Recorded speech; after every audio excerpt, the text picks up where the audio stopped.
నాగర్ కర్నూలు జిల్లాలో కల్వకుర్తి ఎత్తిపోతల పథకం D82 ప్రధాన కాలువకు గండిపడింది. పంట పొలాలు పూర్తిగా మునిగిపోయాయి. ఎల్దండ మండల కేంద్ర శివారులో కాలువకు గండిపడడంతో పంట పొలాలు చెరువులను తలపిస్తున్నాయి. 3 రోజులుగా కురుస్తున్న భారీ వర్షాలతో కాలువకు గండిపడింది. ఇప్పటికే చాలా సార్లు కాలువకు గండిపడిందని రైతులు అంటున్నారు. కాలువకు మరమ్మతులు చేసి మళ్లీ గండి పడకుండా అధికారులు చర్యలు తీసుకోవాలని అన్నదాతలు కోరుతున్నారు. ఎరువులు జల్లి దుక్కు దున్ని పంట వేసుకోవడానికి సిద్ధం చేసుకున్న పొలాలతో పాటు పత్తి, వరి పంటలు నీట మునిగాయి.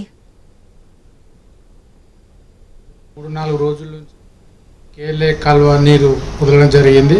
అదేవిధంగా వెల్లండ శివారు, లచ్చపురం అనే శివారులో గల ఇప్పటికీ పలుమార్లు తెగడం జరిగింది. ఆ నీరు వృధా పోవడం వలన రైతులు ఉరినాట్లు వేసుకోరు. త్వరగా ఆయకట్టుని పూర్తి చేసి కట్ట మరమ్మతులు చేసి రైతులకు వాటర్ని ఇవ్వాలని కోరుతూ మేము డిమాండ్ చేస్తున్నాం ప్రభుత్వాన్ని. పదే అక్కడనే తెగుతుంది. ఒకటేసారి తెగకుండా దాన్ని పక్కబందు మరమ్మతులు చేయగలని కోరుకుంటున్నాం. 3-4 రోజుల నుంచి